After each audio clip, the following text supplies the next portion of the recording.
Marqueteiros e marqueteiras, empreendedores e empreendedoras e profissionais do marketing automotivo. Bem-vindos ao Motor Talks, o podcast do marketing digital automotivo by Motor Leads. Eu sou o host, José Albrecht, sou atualmente CEO da Motor Leads, já fui CEO da Reweb, diretor de vendas da Lead Force, diretor de vendas do LeadStation CRM, da Kaizen Marketing Digital. E está aqui comigo um time ultra qualificados. Aqui na minha direita está o Jorge Veloso. Atualmente ele é COO da Motor Leads. Ele já foi CEO da Reweb por quase 20 anos. Ele alavancou a empresa por todo o Brasil e América Latina e também é piloto de avião. Também está aqui comigo o Tomás Divan. O Tomás é atualmente CBO da Motor Leads. Ele foi CBO da Reweb, foi VP of Sales da Reweb, foi Managing Director do Perdigueiro, com larga experiência em startups e enterprises, gestão de todo o ciclo de vendas, abertura de mercado, expansão de negócios e gestão de equipes. Por fim, Felipe Ruga, atualmente CRO da Motor Leads. Ele conta com mais de 20 anos de experiência em marketing e vendas, formado em administração com ênfase em marketing pela ESPM-RS, com diversos cursos de especialização em vendas e marketing digital. Participou da maior rodada de investimento de uma AgTech, enquanto CSO da Agrofy, em 2021, no valor de 30 milhões de dólares. Que isso? Bom, vamos lá, pessoal. A ideia aqui é a gente bater um papo sobre marketing digital automotivo, né? Contar alguns casos aí de que a gente já passou aí nesses 20 anos. E eu queria começar fazendo uma pergunta para o Jorge aqui, o famoso Jorginho. Queria que ele contasse como que foi lá no início, Jorginho. 20 anos atrás, cara, já existia marketing digital. Eu sei que Google Ads não existia 20 anos atrás, né, cara? Conta um pouquinho o que tu fazia na Reweb, qual que era o foco da Reweb, o que ela trazia aí de inovação no mercado que muita gente que está nos ouvindo e assistindo nem tinha nascido ainda. É bem por aí mesmo. Na verdade, no início, né, a gente fazia sites, basicamente, né, como cartões de visita virtuais. Né, que o cartão de visita, na verdade, era tudo naquele momento, naquela época. Né, e a gente construía os sites para ser o cartão de visita virtual da empresa. E, num dado momento, a gente começou a, enfim, analisar os nossos sites que a gente construía, né, e entender um pouco melhor o que isso gerava e como que a gente poderia agregar para o nosso cliente. E a gente viu que os formulários de contatos nas páginas, as pessoas mandavam perguntas, né? Tipo assim, olha só, gostaria de saber o preço para contratar esse serviço, para comprar esse produto, né? E, num dado momento, a gente... Opa, mas só um pouquinho. De repente, a gente não precisa mais vender o site como um cartão de visita, e sim vender o site como uma ferramenta para trazer esses contatos que estão chegando aqui. Né? E foi quando a gente fez essa virada de chave, em 2000 e alguma coisa, né? E aí passou, nesse momento, a chamar esses contatos de leads. Né? E desde esse momento a gente passou a não vender mais um site como um site, e sim como uma ferramenta unicamente para gerar leads, né? Então, e aí, na verdade, se construiu esse conceito, né? A Reweb, na verdade, foi a primeira agência da América Latina a construir esse conceito, né? Não só no setor automotivo, mas em todos os setores. Nós que também, naquele momento, também desenvolvemos o conceito de landing page, né? No Brasil, foi a gente que introduziu, né? Construímos, enfim, aí na sequência já tinha o Google orgânico, né, que a gente ranqueava as páginas para conseguir esses leads, né? E aí veio o Google Ads e nós construímos o conceito de... Google Ads basicamente como ele é construído hoje, como existe hoje, né? Ele passou a existir, porque antes ele era, enfim, muito primário, assim, né?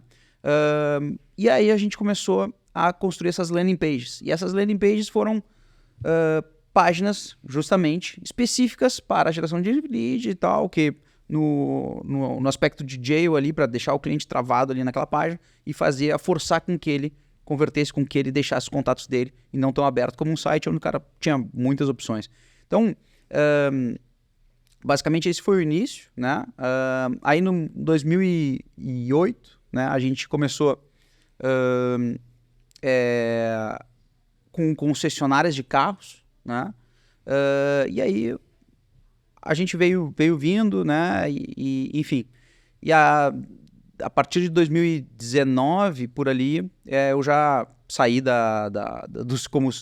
trabalhando na Reweb diretamente como CEO, né? E aí ficou a cargo de um corpo executivo da empresa, né? Cara, eu me lembro, Jorge, a primeira vez que eu ouvi a palavra lead foi tu que falou pra mim, cara. Eu acho que foi 2005, 2006.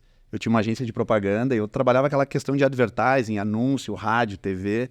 E aí eu terceirizava algumas criações de sites com a Reweb e perguntei, Jorge, mas o que a Reweb faz? Qual é o core business aí da Reweb? E tu me falou assim, cara, hoje a gente tá fazendo geração de leads. E eu pensei, caceta, o que é a geração de leads?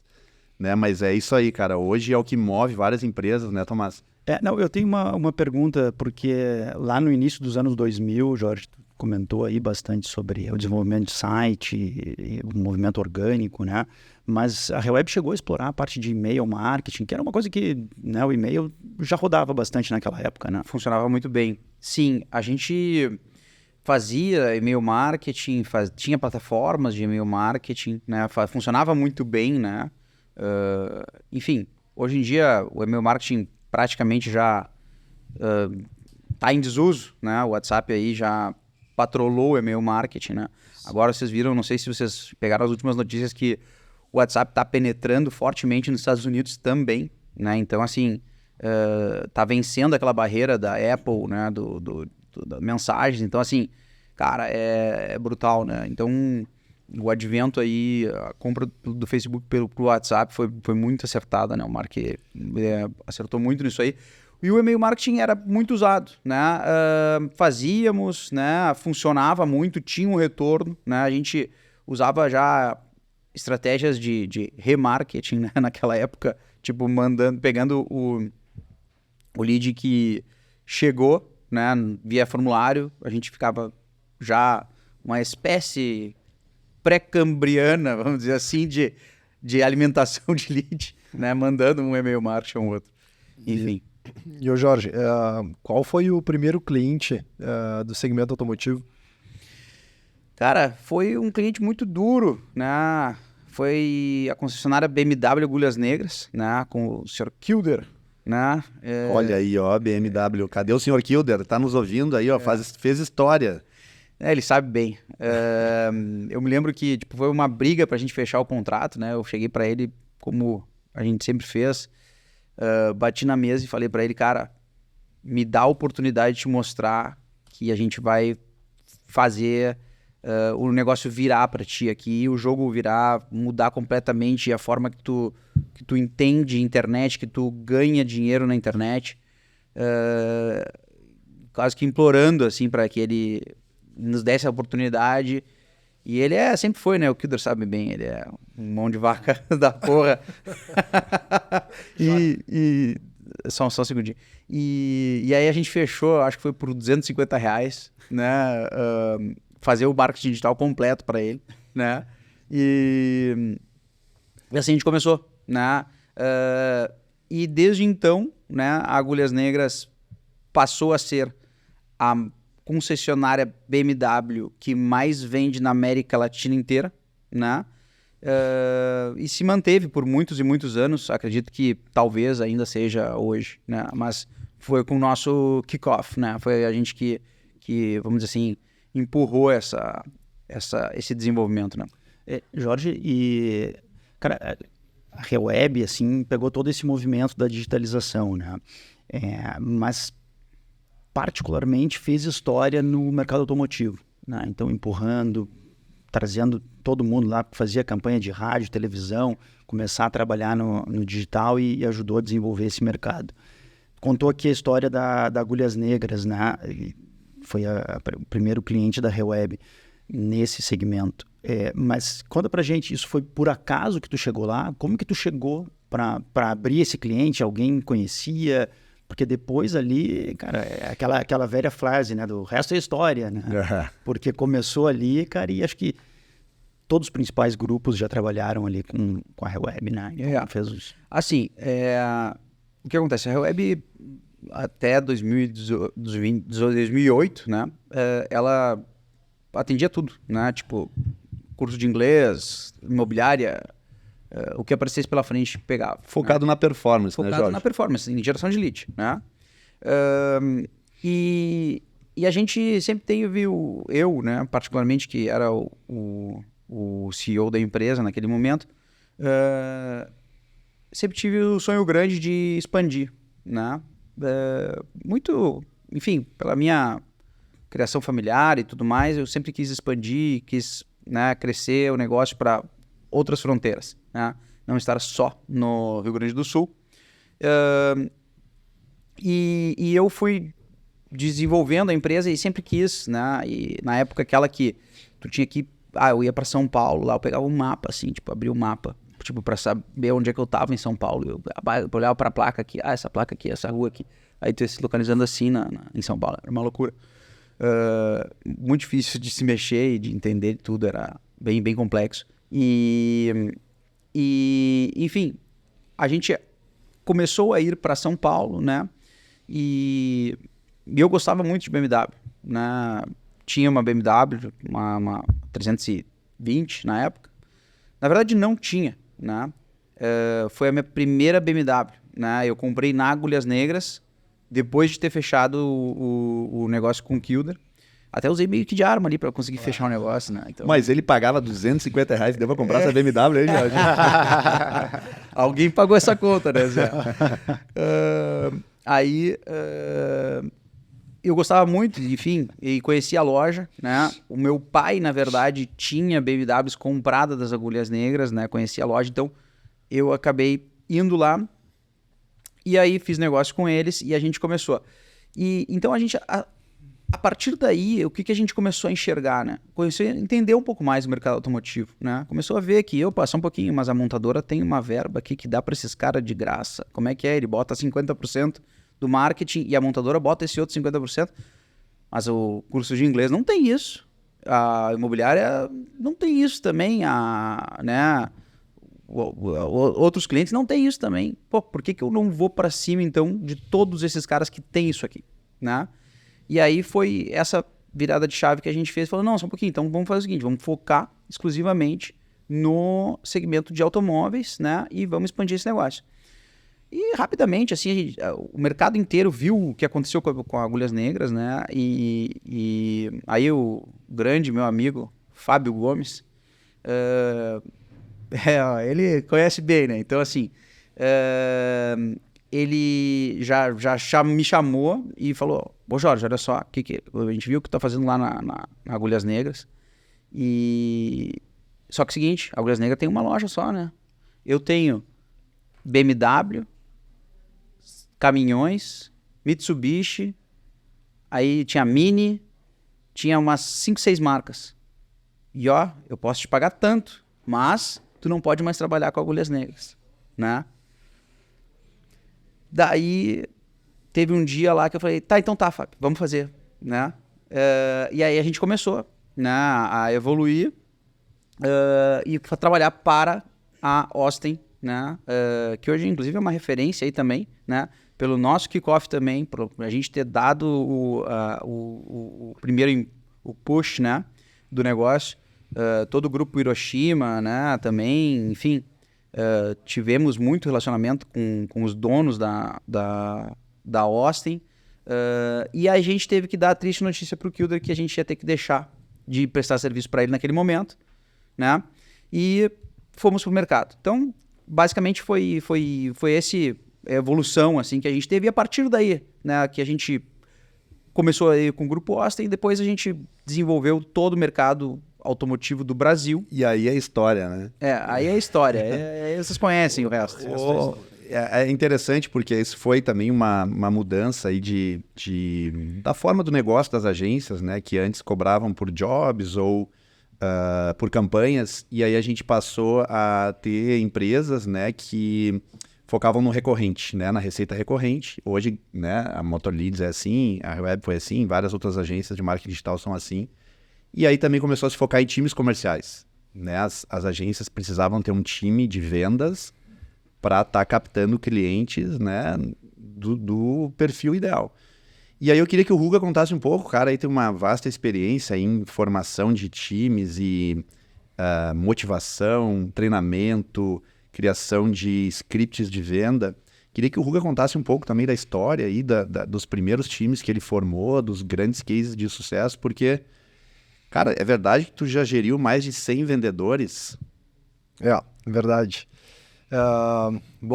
Falando um pouquinho da história, né? Os 100 vendedores veio agora na Agrofy, foi uma experiência fantástica, mas já tinha gerido times complexos. Mas a Agrofy é marketing digital também, né? Fala um pouco da Agrofy, Ruga. O que é a Agrofy? A Agrofy, ela é hoje o maior marketplace agro da América Latina, né? É uma empresa argentina, que tem hoje basicamente as principais marcas ofertando seus produtos dentro do marketplace, né? Desde uma Basso, enfim, então tem diversas marcas, né? Não só de insumos, mas de maquinários, enfim, ofertando. E eu fui contratado, né, lá para gerir a parte comercial do Brasil, né? E logo acabei sendo promovido para tocar todos os países, né? Eram 8 países no total. E como a Agrofy é uma empresa, né, que recebe aportes, recebe investimentos, a gente tinha metas muito agressivas de crescimento. E eu consegui mostrar, né, dentro de uma estratégia bem azeitada, como tu falou, de treinamento, de contratação, né, de rampagem ali dos vendedores, que era possível fazer uma escalada muito rápida, né? Então a gente saiu de um time comercial quando eu entrei, que eram mais ou menos aí umas 20 pessoas, né, no total, em todos os países, para 110, né? Então foi bem rápido o crescimento e a gente, de fato, conseguiu atingir todos os objetivos naquele ano, né? Mais, né, acho que foi 140% aí do objetivo, o que levou a empresa a conseguir essa captação no valor de 30 milhões de dólares. Ô Ruga, e assim, né, dizem que um bom gestor aí de vendas, ele consegue fazer one-on-ones com os seus liderados. Sim. Cara, tu conseguia fazer com toda essa galera? Ou tu separava por grupos, ou alternava? É uma boa pergunta. Bom, quando tu começa a trabalhar com equipes mais complexas, né, tu tem que acabar criando uma cadeia de gestão, né? E tem uma regra que se fala aí em livros, enfim, né? Obviamente não é igual para todas as empresas, que tu tem que ter um líder para até 10 liderados, né? Esse é o modelo ideal de gestão, né? Uma pessoa consegue fazer uma gestão muito boa, muito próxima de até 10 pessoas. Claro que isso, né, encarece, obviamente, uma operação. Então, depende muito do teu ticket médio, enfim, o que tu está conseguindo fazer para que isso se vá. Então, quando a gente tinha 110 pessoas, obviamente eu tinha camadas de líderes, né? E também acabava tendo 2 diretores de países, né? Ou seja, um cuidava Latam e outro cuidava Brasil, que eram as 2 maiores operações. E aí eu não conseguia, obviamente, fazer um X1 com os executivos, mas sim com o time de gestão, né? Com os líderes e com os diretores. Aí, obviamente, minha agenda era bem complexa, né? Tinha, sei lá, acho umas 15 reuniões por dia, mas muito bem organizada para conseguir extrair todos os dados que eu precisava e tomar as decisões estratégicas, né? E mesmo como lá tu era um CBO, né, Ruga? CRO. CSO, Chief Sales Officer. Quase um CSI. E mesmo como CSO, Ruga, tu ainda fazia reuniões de venda, né, cara? Fazia. Tem muita gente... Isso, cara. Tem muito diretor comercial aí que chega num patamar e fala, eu não vendo mais, né? Eu tenho meu time. Cara, tem que estar sempre vendendo, o famoso ABC, né? Cara, pra mim, eu acho que... Tiveram uma boa escola. Isso aí. Verdade. Jorginho ABC. Cara, para mim, eu acho que um dos pontos mais importantes, né, para tu conseguir de fato ver se as coisas estão funcionando é tu ter o contato com quem tá com o teu serviço, né? Jeff Bezos aí sempre falou, né, pô, vamos colocar o cliente no centro de tudo, né? Então, como que o cara que tá liderando a estratégia comercial, expansão de mercado, etc., vai receber informação só de outros e não, de fato, ter contato com os clientes, né? Então, eu sempre tive até... né, talvez aí para uma boa instrução, um bom professor, né, Jorginho? Ter em mente que, cara, os principais clientes, né, independente de tu não ser o responsável, né, tu tem que estar junto com os caras. Bem interessante isso aí, Ruga. Eu acho que também parte disso, de tu fazer as reuniões e tudo mais, é liderar pelo exemplo. Né?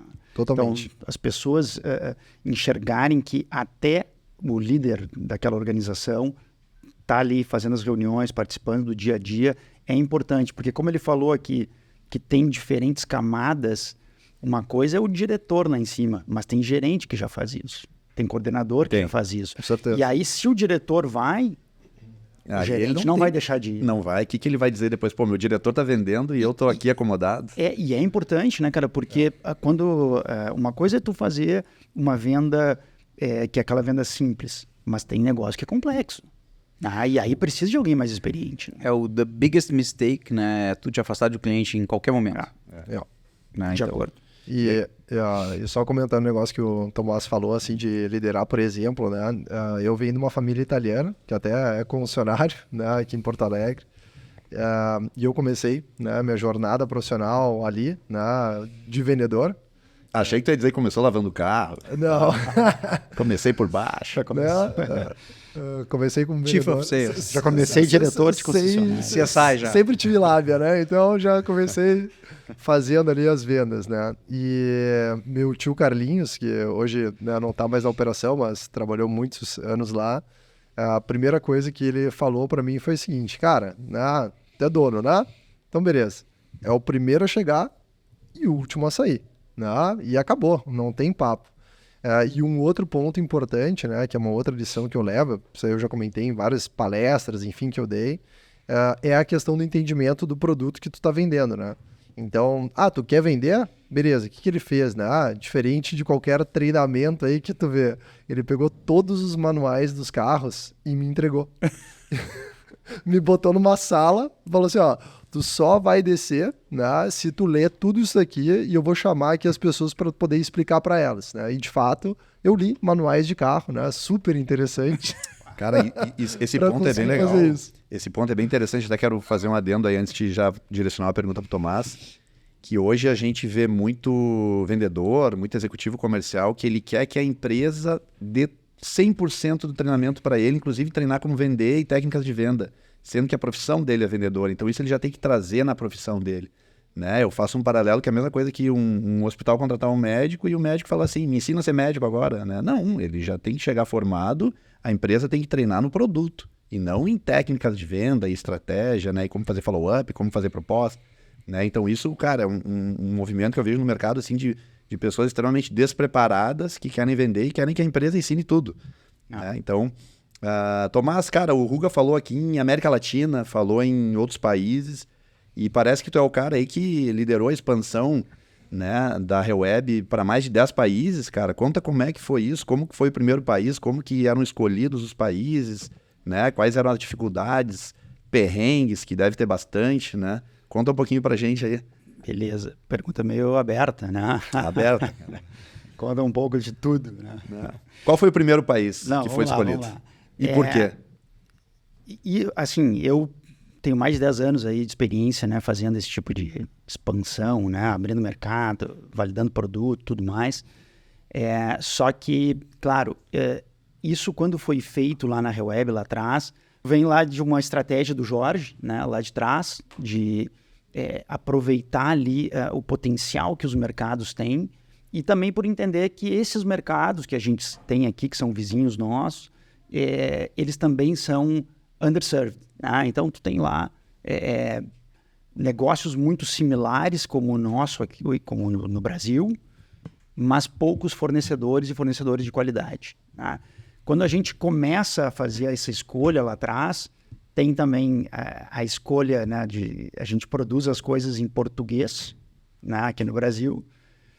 Vamos escolher uma próxima língua para a gente começar a produzir, né, porque isso é super importante. E aí se escolhe o espanhol.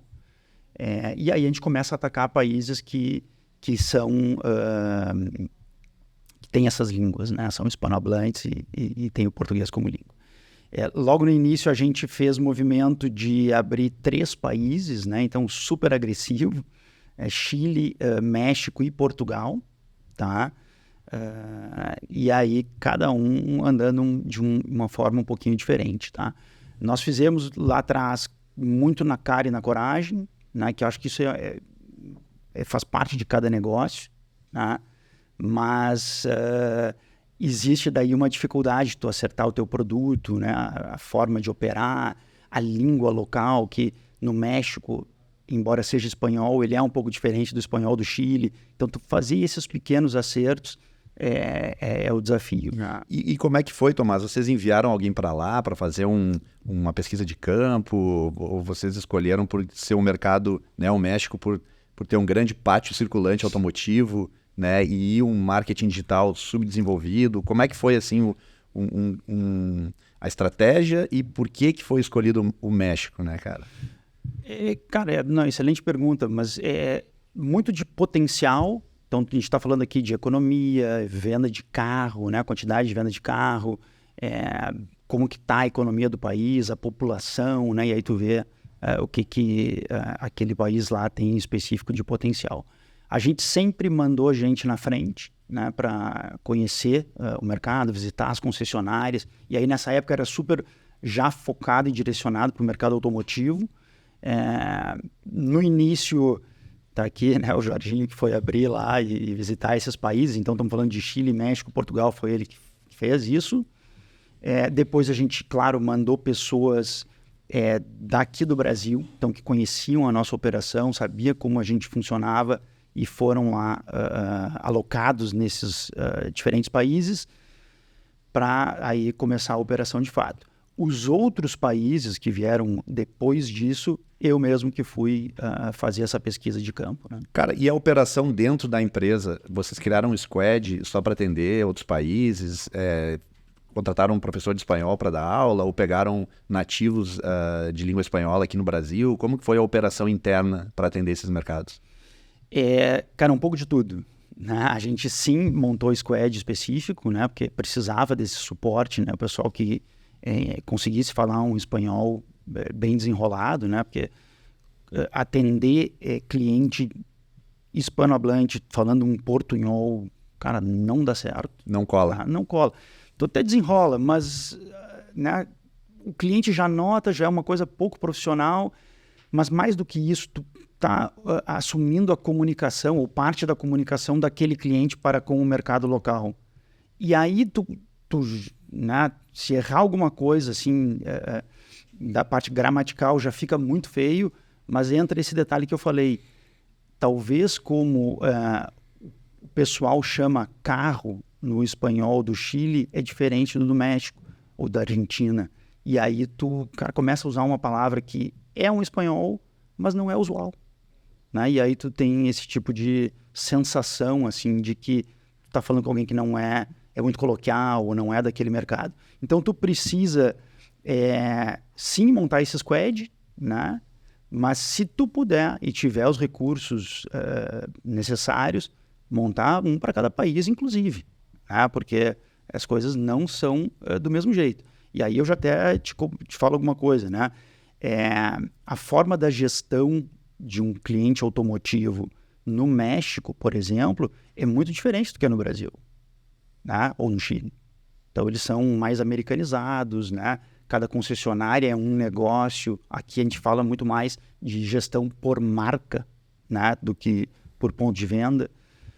Outra coisa assim, que é muito forte, né? O mercado na Argentina, por exemplo, eles vendem muito mais planos, né? Plano, tipo um consórcio, do que carro novo.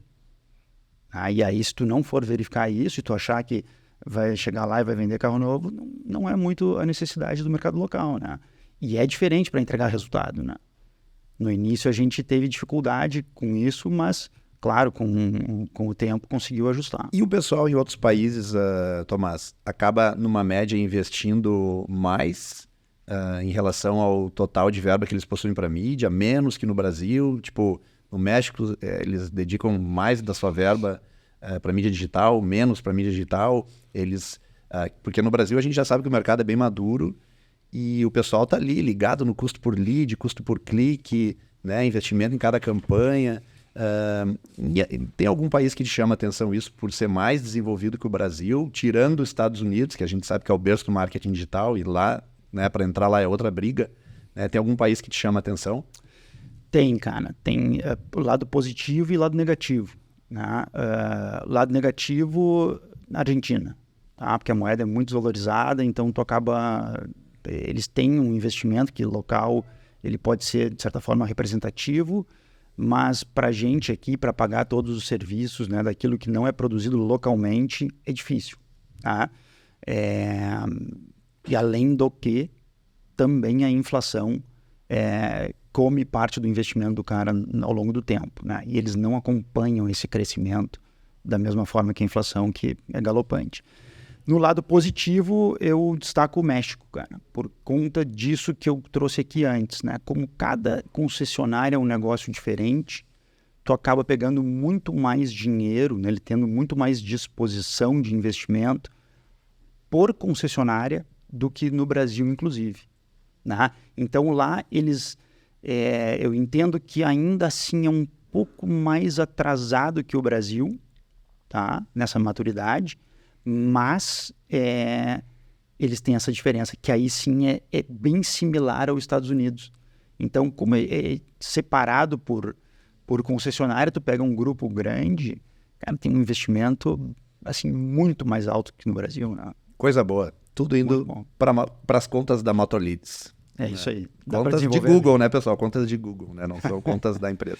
Não, mas é importante isso porque se você for ver dentro do mercado brasileiro, ainda tem muito negócio que investe pouco.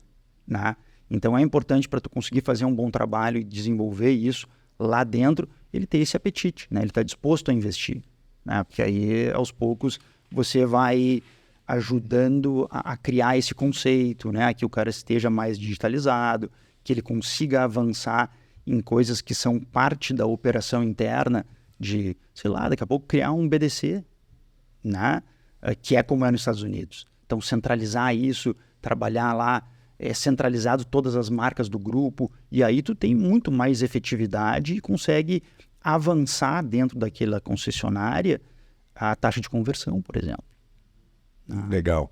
Até trazendo alguns números aqui, pessoal, nas contas administradas pelas Motorleads, aí, que são mais de 500 contas de Google, a gente fez um estudo, né, de investimento médio no mercado de concessionárias de veículos 0 km e no mercado de pneus. Tá? E o mercado de concessionárias de veículos 0 km, olha só que curioso. Eles investem cerca de R$ 1.700 mensais por ponto de venda em Google, tá? E R$ 1.000 mensais por ponto de venda em Meta. Tá? Isso focado em geração de leads. Né? A gente não está falando de tráfego, de branding, de YouTube, né? A gente está falando em leads. E o mercado de pneus, né? Que é um mercado bem aquecido no Brasil, né? Quando a gente fala em Google por ponto de venda, ou seja, por loja, é R$ 1.421 mensais no Google e R$ 500 mensais no Meta. Né? Então, se a gente pensar isso, pô, tem lojas de pneus aí que faturam bastante com venda para leads, né? E investem R$ 500 só. Então, assim, tem muito espaço para crescer, né? Acho que já foi validado que funciona, né? O que será que falta, Jorge? Né? Eu queria que tu me contasse um pouco agora. O que falta para o pessoal investir mais no digital, tá? Do que esses patamares que a gente tem hoje? Porque o que eu falei aqui é realidade, isso que foi auditado nas contas, né? De mais de 500 contas, e, né, a gente estava mesmo falando com um cliente, né, Continental Pneus ontem, que ele investe R$ 3.000 com a Motorleads entre Google e Meta, e ele vende mais de R$ 100.000 em pneus. O que falta para ele investir 5 mil e vender 150 mil reais? Ou, né? Conta um pouquinho para nós a tua impressão. Né? O que é essa barreira, né, do investimento? Assim, a grande barreira, na verdade, está na gestão dos leads. Né? O Meta hoje, ele gera muitos leads, né? Mas se você não controlar direitos públicos, que é o principal, Meta é público. Ele é, cara, é assim, o que era, vamos dizer assim, a Rede Globo, antigamente, hoje é o Instagram e é o Facebook.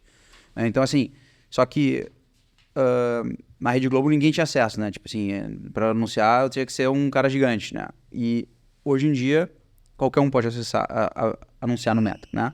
E é muito fácil de gerar lead no Meta. Qualquer, vamos dizer assim, sobrinho, estagiário consegue fazer, né? Mas a probabilidade de tu inundar o time de vendas dessa empresa com leads podres, né, é muito alto, né? E provavelmente é isso que vai acontecer. E é isso que acontece, né? E aí o cara, o dono do ponto de venda acaba dizendo o seguinte, eu não consigo vender para esses leads, né? A minha estrutura não funciona bem com isso, né? Eu não consigo fazer com que cresça, né, o número de vendas na minha empresa, né? Então eu não vou investir mais. Basicamente essa é a visão que os caras têm hoje, né? Quando nós fazemos, né, na MotorLeads as campanhas de Meta, é a grande diferença. Sabe por quê? Porque a gente não usa o público do Meta. A gente constrói o nosso público, né?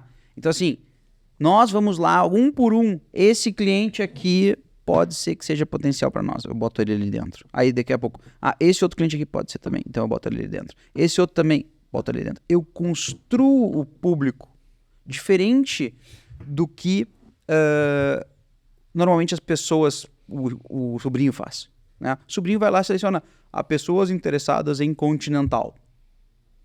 Significa que tu deu like na página do Continental que tu quer comprar pneu agora. Pelo amor de Deus, né, cara? Então, assim, esse ponto, né, que é a grande diferença, né, de tu contratar uma agência de marketing digital de verdade, que entende, que sabe o que tá fazendo, né, e tu contratar qualquer um, né? Mas o cara gera muito mais lead. Muito bem, parabéns. Excelente. Tu vai inundar teu time de vendas, vai matar os caras e não vai fechar nada. Então, assim, venda é quebrar pedra. Sim, é quebrar pedra. Mas vamos entregar uma pedrinha menorzinha pro vendedor pra ele quebrar, né, cara? Não precisamos dar um meteorito pro cara quebrar, entendeu? Então, assim, é isso, né? E esse é o nosso dia a dia, né? Construir formas de construir novos públicos. Encontrar formas de construir novos públicos para o Meta. Porque o Meta é a plataforma que mais entrega audiência. Não tem discussão, né? O cara vai no Google, busca quanto tempo ele fica na tua landing page? 30 segundos? É isso, né? Ele vai embora. Quando é que ele volta? Nunca mais, né? Se tu pegar... E o Instagram, ele tá toda hora lá rodando o dedinho. Toda hora rodando o dedinho. Por isso que a gente fala que a gente tem que usar hoje o Google, o Meta, a rede X, TikTok, como veículos, né? A gente tem que construir formas de construir o nosso público, e nós vamos vincular nesses 3 veículos, que é Meta, X e TikTok. A gente constrói o público para esses 3, né? Se tu pegar o público lá, vou pegar o público de interessados em pneus do TikTok, cara, inundou o teu vendedor, matou todo mundo, não vendeu porra nenhuma. É isso aí, Jorge. Dizem que a receita, né, para gerar um lead bom, né, porque na realidade eu não sou a favor de dizer que existe lead bom ou ruim, né? O lead ruim é aquele que caiu na mão de um vendedor ruim, né? Tem isso aí também, né, cara? Mas gerar um bom lead é a oferta certa para a pessoa certa na hora certa. Ali vai gerar um onde a gente gera a venda, né? E aí a gente entrega uma pedra muito menor para o vendedor quebrar, e aí sim tu consegue escalar, né, a quantidade de leads e as vendas do cliente, né? E no fundo, se a gente olhar, né, tipo assim, por que então, Jorge, que com R$500, né, cara, com R$500 hoje, o cara construindo um bom anúncio também, né,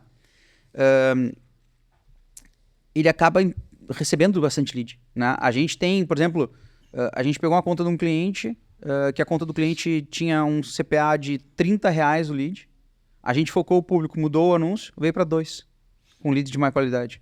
Então, assim, R$2 por 500 conto de investimento, 250 lead. Né? Então, assim, acaba sendo muito barato o lead. Né? Então, por isso também que os caras não escalam muito as verbas, né? A quantidade de investimento. Porque ele já tem uma carga boa com R$500 aí. Exatamente. O cara tem uma carga boa, mas para tu fazer esses R$500 render, dá uma trabalheira. Né? Então, o cliente tem que entender que, tipo assim, ele pode ser que ele esteja pagando 2.000 de FII e R$500 de mídia, mas como assim? É desproporcional? Não, não é desproporcional. Eu tenho que trabalhar feito um cavalo para conseguir acertar o público, construir o público para ti e te ensinar como é que tu vai fazer os anúncios para que aí sim, eu com os R$500 funcionem e te dê os leads que tu realmente quer.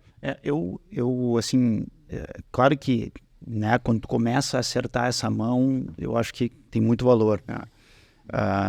Mas eu vejo que também tem essa questão cultural, né? Porque o vendedor ali, a operação de vendas, o que o cara quer? Ele quer que aquela pessoa que está ligando hoje, compre hoje ou até o final da semana. E depois acabou, né? E a gestão de leads, por si só, ela não deveria ser isso, né? Ela deveria ser um cara que tu entender o tempo de compra médio, por exemplo, de um carro novo, daqui a pouco é 3 meses. Então, tu tem que trabalhar esse cara ao longo desse tempo. E quem não comprar, tu tem que dar um jeito de colocar o cara de novo e reesquentar, nutrir o lead, para que ele volte no funil, né, lá em cima de novo, e vá descendo cada etapa. Só que isso os caras não fazem, né? É quase... Enfim, né, tem muito caso, na verdade, que a equipe está esperando que o cliente venha e compra. Né? Ele vem e compra, não é eu vendi para ele, ele comprou. Né? Ele já está pronto para comprar. A máxima aquela do cliente entrar com a sacola de dinheiro e largar na frente do vendedor. Exato. Mas todo vendedor quer de concessionário de carro. Porque quando tu começa a ter um lead super qualificado, né, que é parte do que o Jorge trabalha hoje e vai conseguindo trazer mais qualidade, né, um lead mais pronto, aí ok, né, eu acho que de novo tem muito valor. Mas ainda assim tem essa questão de operação de vendas dentro da concessionária, dentro da loja. E também, cara, em alguns casos, tu pega grupos importantes, operações grandes que o pessoal não tem essa cultura de investimento. E aí é curioso, porque tu olha o quanto o cara está gastando lá no café para oferecer para o cliente, é mais do que ele põe em meta. Ou então, assim, eu já entrei em concessionária que o cara estava lá... assim, dando desculpa quase, né? O pessoal do marketing, o pessoal aqui não quer investir, não sei o quê. E aí tu olhava para a loja, né? Era época de carnaval, toda decorada com balões e tudo mais, aquela coisa, confete. Quanto é que custou esse negócio aqui? Mais do que o cara põe num canal de venda, né? Não, outra clássica também, Tomás, é abrir o Analytics do site da concessionária e olhar lá que ele tem 10 mil acessos, 10 mil visitas num mês e perguntar pro dono da concessionária, cara, quantas pessoas entraram aqui na tua loja nesse mês? Eu tenho aqui, entrou 25 por dia, entrou 800 no mês. Falei, e por que os banners do teu site são os mesmos no mês inteiro e os carros da tua vitrine tu trocou a cada 3 dias e encheu de balão e botou aqui esse display aqui da Ivete Sangalo em tamanho real, né? Então, cara, são prioridades, né, em relação aos investimentos. E nós, como trabalhamos com o digital... né? A gente sempre vai bater nessa tecla, porque a gente consegue provar que funciona, né? Enquanto que toda a mídia offline, hoje, sempre, nunca foi possível comprovar o que funcionava. Claro, não, perfeito, Zé. Claro que assim, aqui estamos falando em linhas gerais, né? Obviamente tem grupos aí que dão aula também, né? Que tem uma operação super desenvolvida, né? Que a gente inclusive usa como benchmark, mas em linhas gerais eu acho que tem muita oportunidade para fazer alguma coisa mais profissional e tiveram bons professores. Ô Ruga, mas aqui falando em lead, cara, o que desmotiva um vendedor? Acho que tu pode falar tanto na esfera, né, hoje da tua gestão, que são vendedores de serviços de marketing digital, quanto vendedores de concessionária, até porque, né, tu também tem uma concessionária em Volkswagen, cara. O que desmotiva o vendedor? Uma carga excessiva de leads desmotiva o cara ou fazer ele ficar com sangue no olho porque ele tem mais oportunidade? Cara, o que normalmente desmotiva o vendedor é má gestão. Eu acho que esse é o principal, né? Porque a gente tem que quebrar aqui, né, na tua pergunta, os dois mercados, né? Mercado B2B e mercado B2C, tá? Quando o Tomás comentou, ele falou uma sigla que eu não sei se todo mundo conhece aí, que é o BDC, né? Que é uma coisa que surgiu nos Estados Unidos. Talvez tenha funcionários que estão ouvindo isso agora, vão ouvir pela primeira vez, mas, cara, surgiu isso daí em 2010, né? Que é o Business Development Center, né? Algumas palestras, né, Tomás, a gente já fez sobre isso. É basicamente uma central para receber os contatos, né, que hoje já se mudou um pouco a sigla, né, do nome ali, é o SDR, né, o Sales Development Representative, que é o cara que recebe os contatos gerados, né, das estratégias de inbound, para conseguir tratar esse contato e fazer a venda, ou tratar esse contato e empurrar o cara lá para o showroom com um vendedor, né. Então, quando a gente fala de B2C, né, o que a gente tem que cuidar, tá? Isso também é bem importante. E vamos pegar duas esferas rápidas aqui, que é concessionária e pneus, né? A gente tem que entender o dia a dia do vendedor, número 1, né? Se tu vai fazer uma campanha de pneus e os teus contatos, tu vai colocar, né, seja ligação ou seja WhatsApp, para o cara que tá ali na linha de frente eu tô falando, quem já foi numa loja de pneus sabe, né? Cara, é barulheira, né? É o cara lá da Elevacar, sobe e traz. Aí tem um cliente na tua frente que tu tem que atender e tu tá recebendo um WhatsApp e uma ligação. Tu vai dar atenção para quem, né? Então, o que acontece, né, cara? Às vezes os leads são muito qualificados, mas a falta de gestão da pessoa que contratou o serviço para minimamente organizar, não, cara, olha só, vamos fazer o seguinte, eu tenho aqui um time de 4 vendedores, né, que normalmente trabalham na loja ali direto, né? Deixa eu pegar esse cara aqui no turno da manhã e vai atender lead. No turno da tarde eu passo para outro, né? E aí tu já começa a organizar. Então, a falta de gestão, ela desmotiva muito, né? Falando de B2C, né? E em concessionária é a mesma coisa. Tu não precisa ter um BDC para começar a tratar lead. Tu precisa ter minimamente uma organização para tu conseguir botar o contato para ter uma resposta rápida. O que o cliente quer não cliente de internet, a gente fala cliente de internet, mas todo cliente, né? O que o cliente quer? Atenção, né? Tu mandou um WhatsApp, o que tu espera? Ser respondido. Tu fez uma ligação, o que tu espera? Ser atendido, né? Então, é um pouco disso e bom senso para conseguir resolver rápido o que o cara precisa, que vai culminar na venda, né? Quando a gente está falando daí de B2B, e aí a gente está falando do nosso negócio, né? Ou seja, sou uma agência de marketing digital, né? E eu vou prospectar o mercado, ou eu sou uma distribuidora, que a gente tem também clientes, e eu vou prospectar o mercado, ou né, eu sou uma empresa e vou prospectar outras empresas, tu tem que ir para uma coisa muito mais técnica, né? Desde entender qual é o teu público-alvo, né? O teu ICP, né? Que é o perfil ideal de cliente, aonde que eu vou chegar, ou como que eu vou obter o nome e os telefones dessas empresas, que normalmente são registros públicos, pelo menos no Brasil, aí outros países têm, né, outras variáveis aí que tem que ser analisadas, né, para que de fato tu consiga montar uma estratégia de prospecção, né? E a estratégia de prospecção, ela pode ter, vou fazer ali um inbound, que é fazer captação, tentar divulgar para essas empresas, mas passa muito pelo outbound, que é tu ter um time capacitado para ligar, né? Então, o que o vendedor ele precisa, né, cara? Gestão e organização. Se ele tiver isso, ele vai saber que o trabalho dele vai ser mais fácil. E aí tu pode começar a incrementar com outras coisas. O que é? Remuneração, né? O que mexe no dia a dia do cara? Ganhar mais dinheiro, né, velho? É isso aí que motiva. Então, tu dando organização para ele, tu dando, né, as ferramentas necessárias, né, fora o que tu comentou, que é muito justo, né? Esse cara se preparar também, correr atrás de conhecer o serviço, técnica de vendas, que hoje a melhor universidade do mundo é o YouTube, né? O cara acha que, preciso fazer um curso aqui, gastar milhões. Não, vai no YouTube lá, põe o que tu quer de qualquer assunto, tu vai saber, vai estudar, né? Mas, cara, tu monta um bom pacote de remuneração pro cara, até tem aí, né, na parte mais teórica, né, que fala que 30% a 40%, né, deveria ser o fixo do cara, para ele poder pagar minimamente ali as contas dele. E, cara, 70% da remuneração ser variável, né? Bota lá a cenourinha à frente e atrás, né? Não só na frente, para o cara começar a correr, né? E isso vai fazer com que ele realmente entregue mais resultado. Bacana. E Tomás, e tu considera, né, isso que o Guga falou, que eu acho que deve ser uma verdade universal, né, cara? O vendedor vive de venda. Nas tuas andanças aí por outros países, tem alguma coisa diferente? Tipo, o vendedor que só ganha fixo ou vendedor que só ganha comissão? E depois já complementa também, cara, eu fiquei sabendo aí que uma vez teve um cara que foi preso aí nessas andanças aí, cara. Como é que foi? Vamos lá. Barraca essa história, hein? Não, as melhores histórias não dá pra contar, né? Não dá. Se não ficar gravado. Vamos lá. Cara, não muda muito, né, de país para país. Eu acho que o Felipe colocou muito bem, né? Claro que o vendedor, ele precisa disso, né, pra gente tá motivado, né, o cara correr atrás, fazer algo a mais.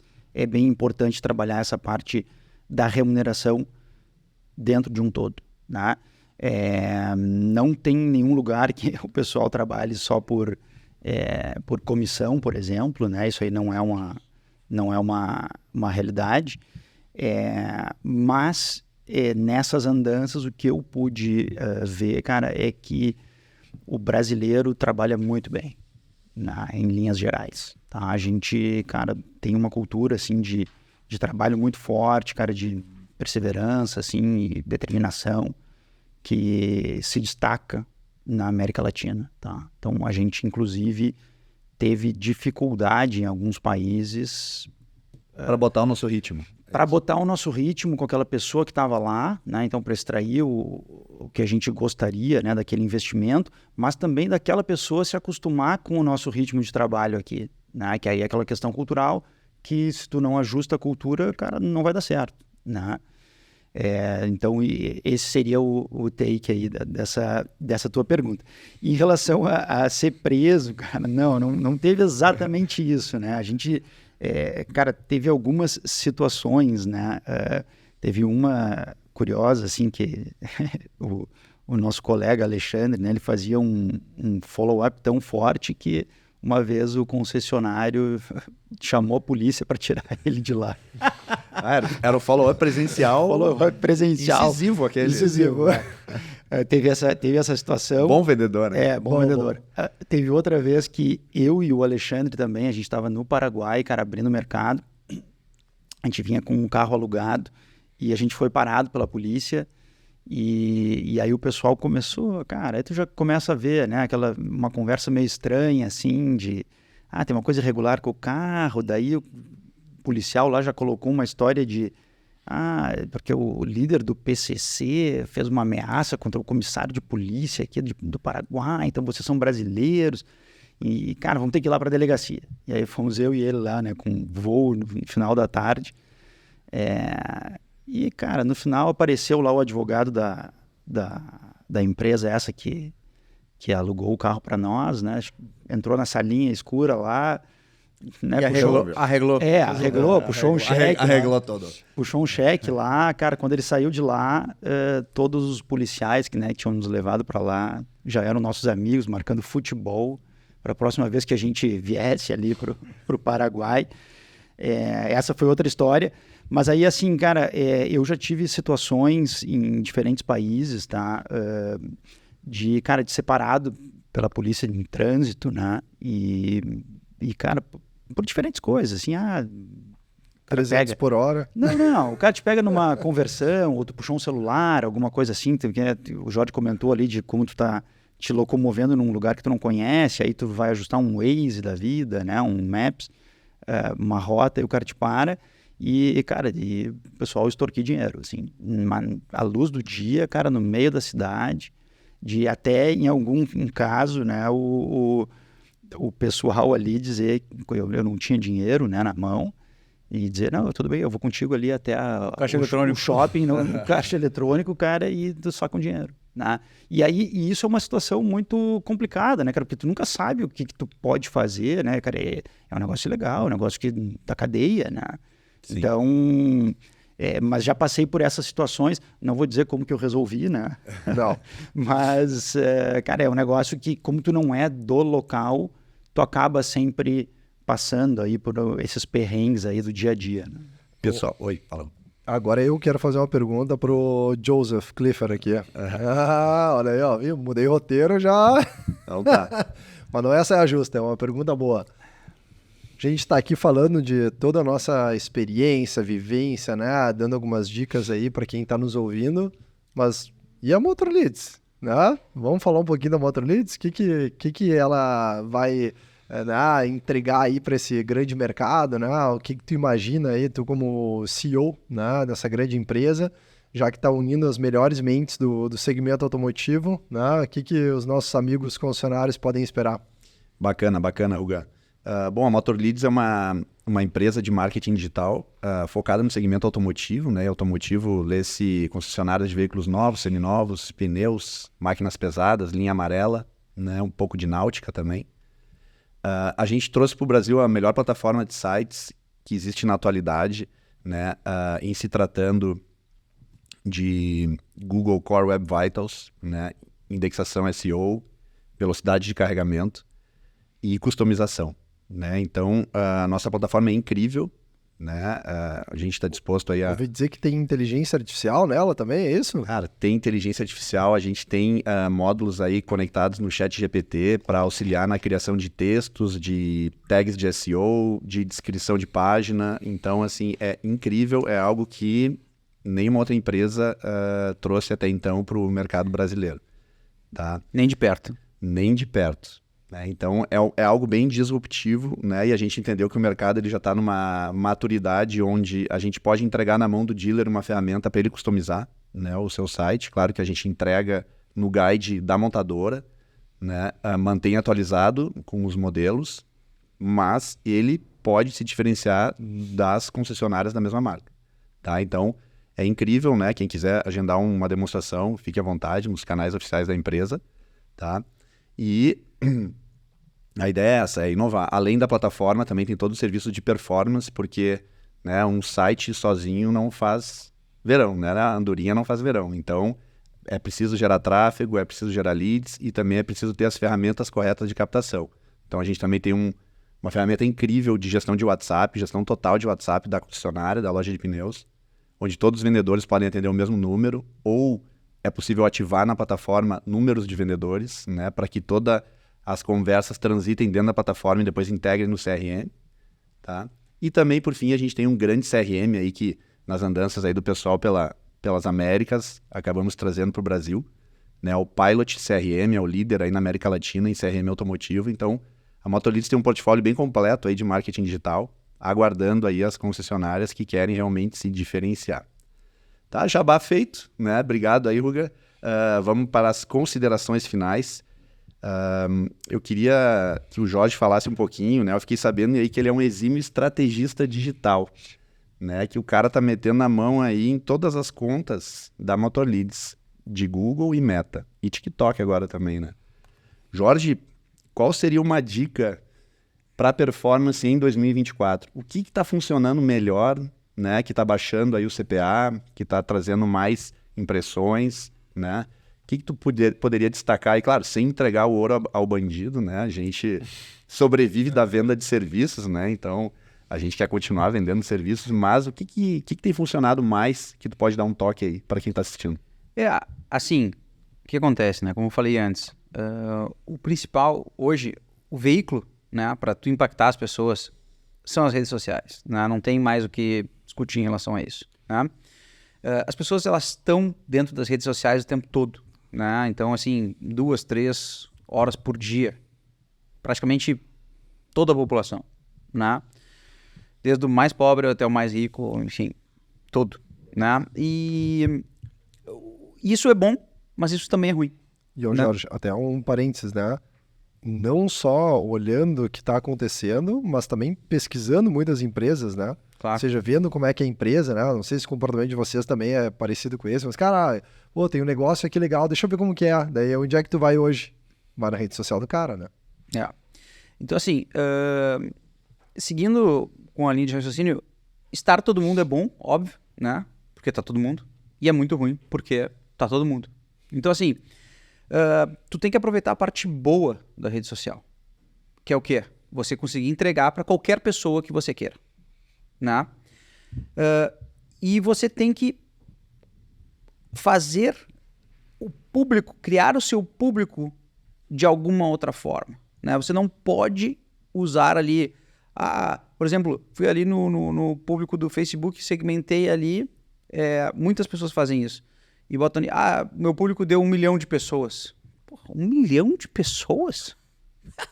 que é isso, né, cara? Ou 700 mil pessoas. Só um pouquinho, né? E não te esquece que o cara ali, na sua grande maioria, tem R$500. Né? Então, tem R$500 para 1 milhão de pessoas. Por que isso? Mas então não tem que comemorar, meu público deu 700 mil pessoas? Não, cara, assim... Pelo contrário. O ponto é o que acontece, tá? Com R$500, tu vai conseguir entregar para pessoas únicas, tá? 15 mil pessoas, tá? Assim, a pau e corta, tá?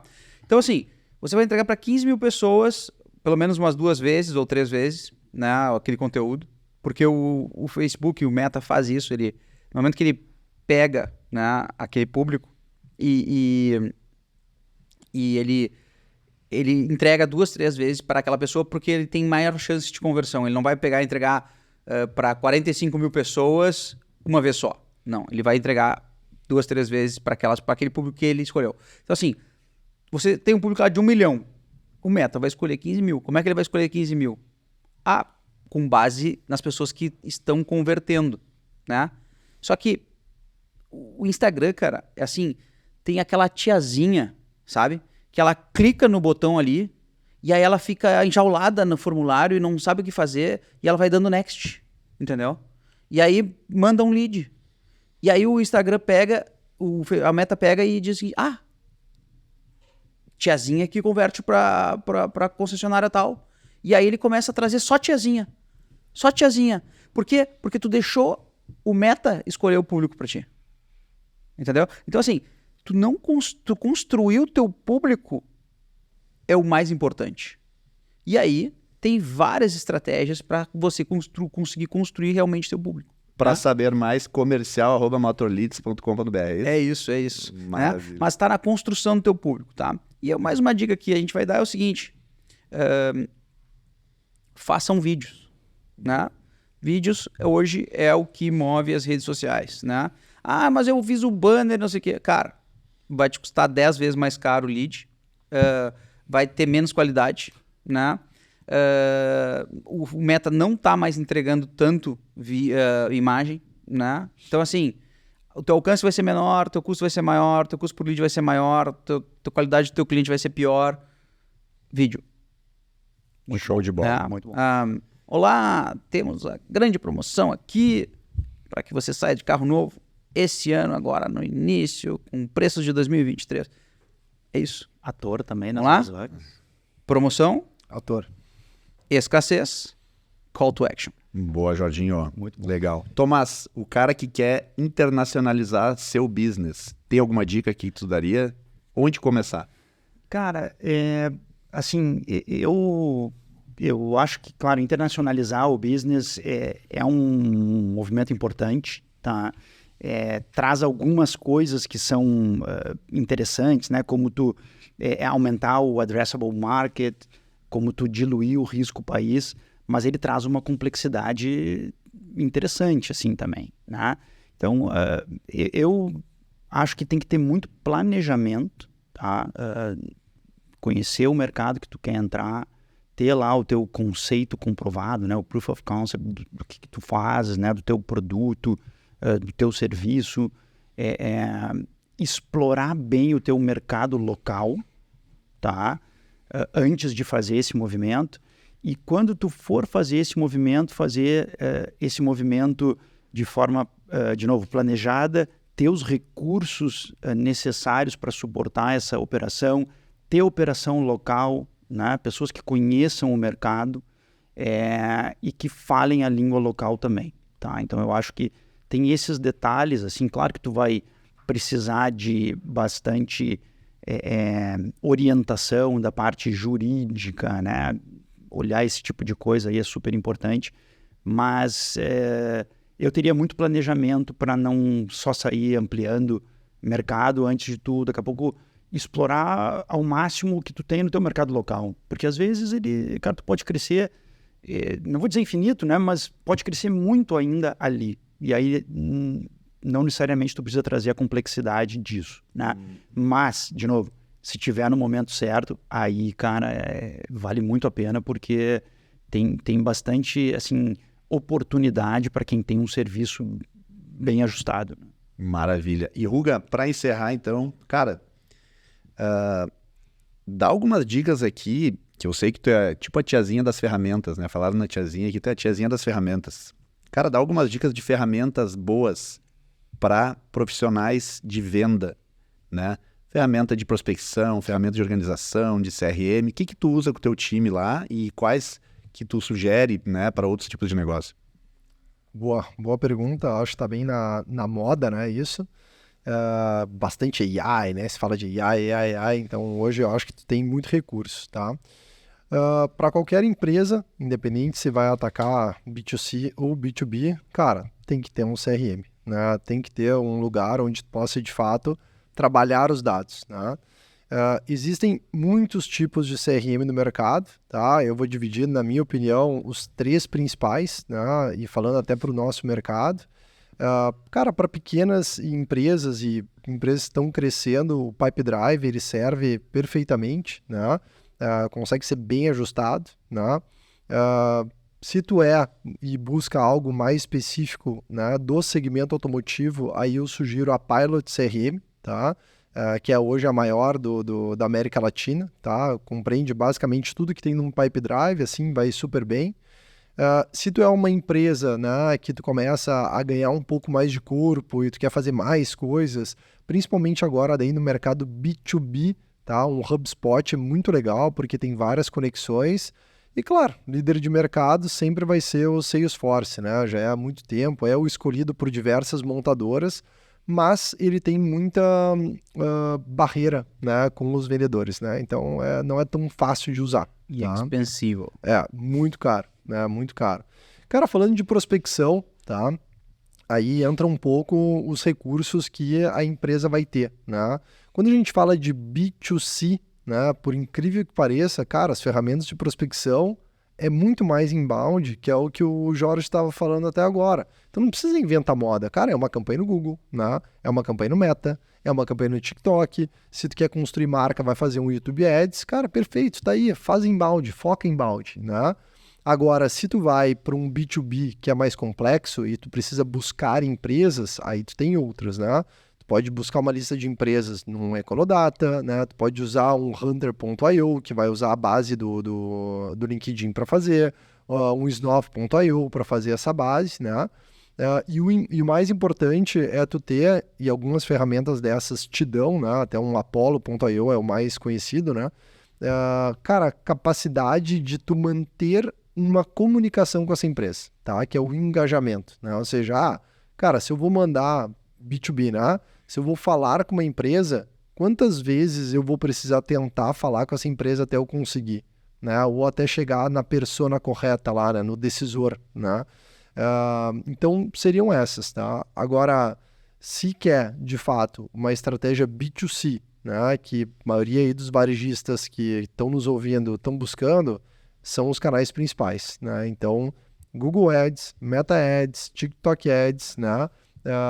O X, né? Também é uma boa opção. E, cara, YouTube tá vindo com tudo, né? Uma dica, né, que eu dou também, acho que a gente tem mais 30 segundos aqui, então vou tentar ser super rápido, tá? É escolher o canal mediante o comportamento de compra das pessoas. Né? A Motorleads fez uma pesquisa extensa sobre o comportamento de cada um dos públicos para conseguir definir qual é a melhor ferramenta, qual é o melhor canal de comunicação para poder atrair. Né? Vou dar um exemplo para poder fechar. Cara, vamos falar de pneu. Né? Cara, pneu é uma compra imediatista. Né? Tive a sorte da minha esposa furar 2 pneus ao mesmo tempo na semana passada, né? Sempre a esposa, né, cara? Sempre a esposa. Tem esposas que fazem isso, né? Ela vai ouvir isso e vai ficar brava comigo.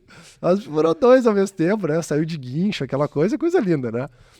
E o que acontece? Cara, o que precisa fazer? Comprar o pneu, né? Agora, não é amanhã, é comprar o pneu, né? Cara, como é que tu vai atrair uma pessoa que quer comprar o pneu imediatamente num canal, por exemplo, Meta, que sim, funciona, óbvio, né? Tu vai pegando as pessoas que estão fazendo buscas e tal, mas é o canal que vai te dar o contato que vai comprar direto? né? Pô, o contato que vai comprar direto é o cara do Google, né? O que minha esposa fez imediatamente? Ela precisava achar uma loja, né? Ela foi no Google, achou a loja, clicou, falou comigo, ó, deu ruim aqui, faz o Pix. Deu ruim, tá bom, né? Beleza, tá resolvido. E a gente comprou o pneu. Então, saber escolher o canal certo e mesclar isso, que é a expertise do Jorge, né? Através dessa construção dos públicos, cara, é a melhor ferramenta de prospecção, com certeza.